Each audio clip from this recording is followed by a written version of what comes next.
Il faut savoir que je pars d'assez loin là-dessus. J'avais avant vraiment une condition physique qui n'était pas top. J'avais un niveau d'énergie qui était très bas. J'exécutais bien peu des idées et des projets que j'avais. Et c'est grâce aux habitudes, justement, petit à petit, que j'ai réussi à vraiment changer. Salut à tous, c'est Rousseau les bons tuyaux. Et justement, je voulais te présenter aujourd'hui dans cette vidéo 9 habitudes qui ont pour moi vraiment changé ma vie. Et il y en a qui vont la changer encore beaucoup plus dans les mois à venir. La première habitude, c'est de prendre une douche froide. Alors, je ne vais pas te mentir, j'avais vu ça sur Internet, j'avais vu que ça avait pas mal de bénéfices, notamment pour les hommes, pour la testostérone, que ça te réveillait. Et aussi, en fait, j'ai le nom en anglais, c'est le flinch. Et c'est-à-dire que on va pas avoir envie de le faire. Si tu commences par un truc que tu vas pas avoir envie de le faire. Bien sûr, avant, je faisais comme tout le monde, je prenais une douche chaude. Mais tu te lèves, tu es dans ton confort, tu vois, tu vas être dans la douche chaude. Mais la douche froide, c'est pas quelque chose qui va être dans le confort. Alors aujourd'hui, ça fait partie de mon confort et justement, j'ai besoin de cette douche froide parce que ça va réveiller mon corps et ça va me mettre une énergie, une pleine patate. Tu vois, si je me lève du mauvais pied, je sais qu'après une douche froide, j'ai la pleine patate parce que ça va activer un petit peu peut-être les gènes de survivants ou autres qui vont être en toi étant donné que tu vas faire quelque chose à ton corps pour le secouer. De devoir se lancer dans quelque chose où tu n'es pas sûr, tu n'as pas trop envie, tu as peur un peu des retours, et bien ça va te servir sur toutes les autres choses de la vie. Que ce soit pour aborder une fille qui te plaît dans la rue, que ce soit pour aller parler à quelqu'un d'un nouveau projet, que ce soit de te lancer sur une nouvelle vidéo. Et bien déjà d'avoir eu ce petit truc le matin où tu sors de ta zone de confort, tu te forces, ça va te permettre après dans la journée d'avancer là-dessus. Une autre habitude, et je pense que tu la connais, j'en parle énormément, c'est bien sûr d'investir. Alors pourquoi investir? C'est une habitude qui a été importante pour moi. Parce qu'au début, forcément, je me disais, voilà, l'argent, je l'ai ici, je pourrais commencer à le dépenser maintenant. Parce qu'on n'amène pas son argent au cimetière, machin, on n'est pas enterré avec, il faut profiter de la journée, carpe diem, blablabla. Mais le truc, c'est que si tu n'investis pas, en général, tu vas rester dans un modèle de consommation. Je me suis rendu compte de ça. Je me suis dit, ok, sinon je vais consommer tout le temps, je vais devoir bosser à chaque fois pour pouvoir consommer. Et ce n'est pas vraiment ce que j'avais envie. J'avais envie d'avoir une vie avec plus de liberté et avec plus de temps libre pour apprendre de nouvelles choses et pour me surpasser. Et les investissements, ça m'a vraiment activé ça dans le cerveau en fait. Ça m'a vraiment fait comprendre que ce que je plante aujourd'hui, je récolterai demain. Et ça prend du temps forcément. Ça prend du temps. Je ne te dis pas que tu investis et tu deviens riche rapidement. Mais je te dis que l'investissement, c'est vraiment une machine qui accélère ton indépendance financière. Et si tu n'investis pas, ça peut être vraiment très dur de l'atteindre. Sachant qu'en plus, aujourd'hui, avec des investissements qui sont totalement passifs, moi par exemple, ma stratégie, tu dois le savoir, mais elle me prend juste 5 minutes par mois et je la partage dans un atelier où je t'explique comment je fais. Il n'y a pas vraiment de questions à se poser. Parce que, en fait, à la fin de l'année, si tu as investi en bourse, tu sais qu'en général, tu as environ 8% d'augmentation de ton portefeuille. Et si tu n'as rien fait, tu es sûr d'avoir perdu. Tu as perdu au moins 2% avec l'inflation. Ça va dépendre bien sûr comment ils calculent l'inflation. Mais du coup, on peut perdre vraiment beaucoup d'argent en faisant rien. Une fois que j'ai fait, justement d'ailleurs, tu vois, le matin, je prends ma douche froide. Après, je vais commencer un petit peu à bosser. Il y a toujours une période où je vais aller faire du sport. Le sport, j'en ai au moins 5 fois par semaine. Et ce n'est pas quelque chose que je faisais avant parce que déjà, je faisais des sports que je n'aimais pas spécialement. Je ne suis pas bon dans les sports d'équipe. Et donc, du coup, forcément, je commençais à prendre du poids et je devenais de plus en plus feignant. Et quand j'ai commencé à bien reprendre le sport, à bien reprendre soin de moi, j'ai compris que le sport, ce n'était pas que pour la condition physique. C'était aussi vraiment pour la condition mentale.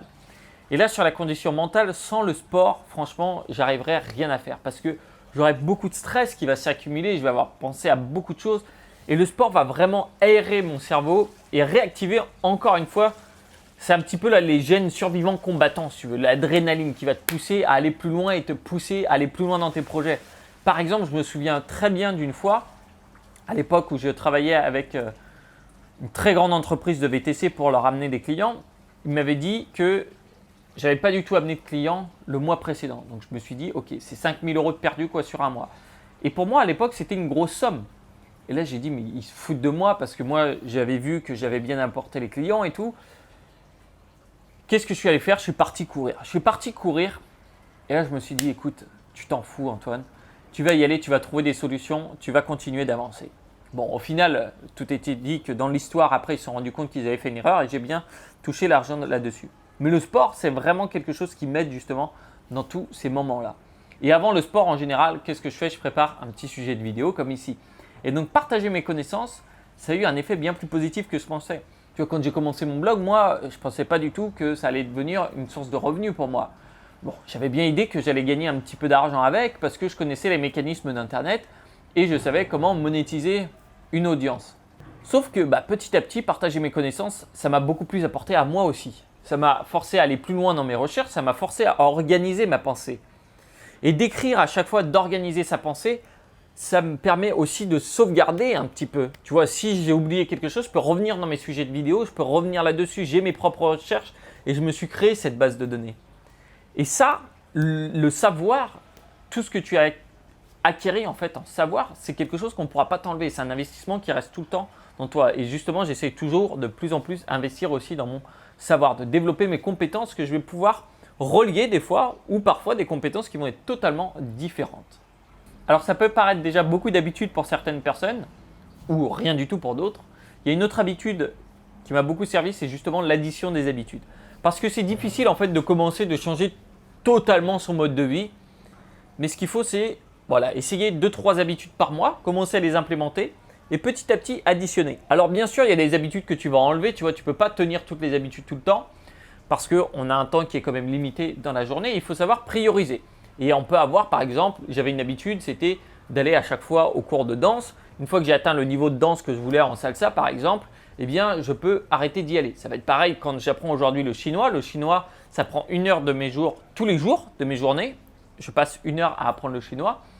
Quand j'aurai un niveau qui est passable, où je suis assez content avec, je vais peut-être diminuer à 30 minutes. Et après, je vais peut-être l'enlever parce que j'en aurai plus forcément besoin. Et j'aurai juste besoin de regarder un petit film de temps en temps en chinois ou d'écouter une émission en chinois pour me remettre ça dedans. Et l'addition des habitudes, c'est aussi ne pas se dire je vais juste copier la routine de Tim Ferriss ou je vais juste copier la routine de un tel et puis forcément j'aurai le même succès. Ça ne fonctionne pas en général comme ça et il vaut mieux se bâtir sa propre routine, notre routine qui pour nous fonctionne. Moi c'est comme ça que je le fais et donc à chaque fois j'ajuste un petit peu pour voir. Alors il y a bien sûr une autre routine qui est de manger sain. Avant je ne me posais pas vraiment de questions sur qu'est-ce que ça allait m'apporter, ce qui était dans mon assiette. Aujourd'hui c'est vraiment ça, je me dis qu'est-ce que ça va apporter pour mon corps et pour mon cerveau. Ce qui fait que je vais éviter de manger trop de sucre lent, particulièrement le midi où je vais essayer de ne pas du tout en manger.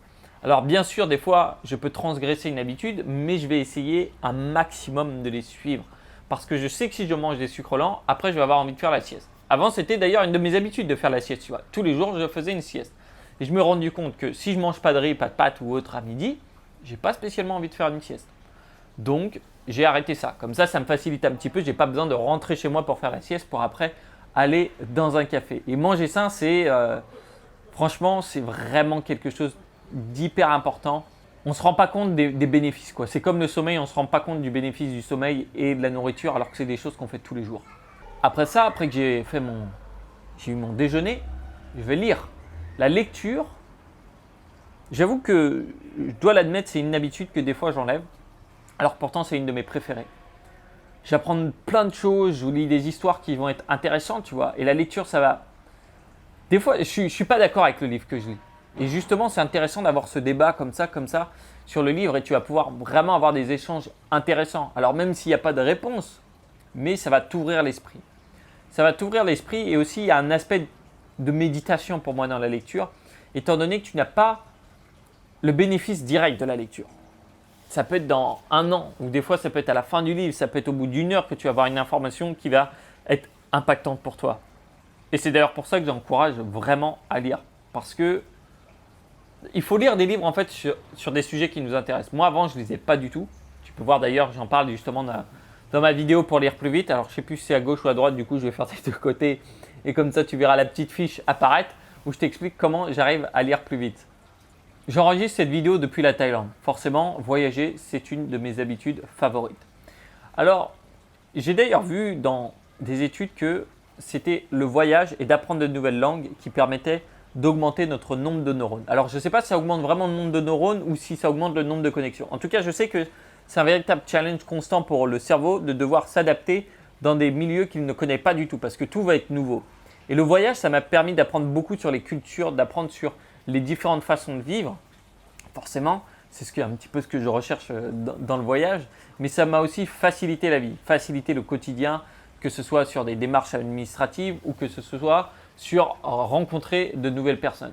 Et ça, je serais toujours, enfin, franchement, je remercierais toujours les personnes que j'ai pu rencontrer en voyage parce que toutes ces expériences-là, ça a eu des impacts qui étaient vraiment importants sur tout mon cycle, mes mémoires. Et la dernière habitude que je suis en train de mettre en place, c'est la prise de parole en public.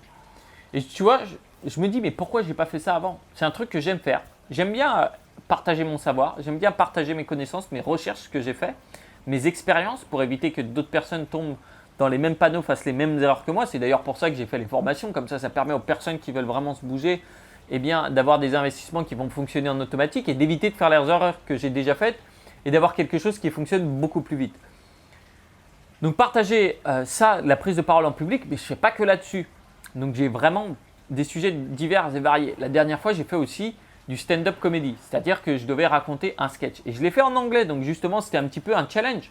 J'ai fait à un autre endroit où là, c'était un rassemblement pour des personnes qui utilisent le Bitcoin, qui adorent le Bitcoin. Et en général, c'est un niveau assez expert, si tu veux. La plupart du temps, quand on va à cet événement-là, on va parler de la technologie. Et moi, je suis arrivé sur un sujet, je me suis dit, ça va les titiller parce que c'est investissement. Je disais comme quoi ça servait à rien de faire du trading, investissement en passif et en automatique. Et au final, la présentation, je me suis dit que ça allait vraiment les énerver et ça s'est très bien passé. Ça s'est très bien passé et j'ai eu des retours qui étaient vraiment positifs. Mais là-dessus, après, tu vois, c'est juste ça, tu te dis, ouais, voilà, c'est pour se montrer. Non, ce qui est important, c'est de créer son réseau. Créer son réseau, c'est hyper important. Et si tu fais de la prise de parole en public, franchement, ça propulse ton réseau. Après, il y a un mec qui est venu me voir, qui est un programmeur et qui m'a dit qu'il voulait développer un outil par rapport à la présentation que j'avais faite. J'ai échangé mon contact avec lui. Peut-être que ça mènera à quelque chose, peut-être que ça mènera à rien. Mais au moins, il y a l'opportunité qui est arrivée. Donc à un moment, il faut savoir créer les opportunités. Et là-dessus, je pense que c'est important. Alors tu vois, ces 9 habitudes, c'est vraiment un cocon d'habitudes sur lesquelles je ne peux pas me passer. Alors certes, je voyage beaucoup moins qu'avant quand même, parce qu'avant, je faisais un mois, un pays, une ville. Aujourd'hui, je reste plus souvent au même endroit et je vais aux endroits où j'adore revenir en fait. Mais j'essaie toujours de me challenger sur des nouvelles choses, sur des nouvelles habitudes. Parce que c'est ce qui me fait vivre et c'est ce qui m'anime. Je peux comprendre que tout le monde n'est pas pareil, tu vois, chacun va avoir différentes opinions. Et d'ailleurs, je me demandais un petit peu toi, est-ce que tu avais mis le pouce bleu? Est-ce que tu avais éclaté le bouton du pouce bleu? Non, je me demandais aussi plus sérieusement, quelle est une habitude, peut-être un petit peu en dehors des sentiers battus, auquel on ne penserait pas que tu as? Eh bien écoute, tu peux la mettre en commentaire. Et si tu veux voir un petit peu mes habitudes avec l'argent, justement, comment je fais pour bien gérer mon argent, ça marche que tu gagnes 1000 ou 100 000 ou 1 million par mois, ça va être le même process et ça va te faciliter la vie, ça va te libérer de la place dans ton cerveau. Tu as juste à cliquer en dessous, c'est un atelier qui est totalement gratuit et je t'expliquerai pourquoi dépenser plus, c'est économiser plus. Je te dirai pourquoi il ne faut pas avoir de budget et je te dirai pourquoi le salaire n'est pas important. Tu auras tout ça directement dans cet atelier qui est gratuit. Écoute, c'était un véritable plaisir de partager ces petites habitudes avec toi. Fais-moi un petit retour là-dessus. C'était Rousseau et je te dis à tout de suite dans l'atelier. Ciao!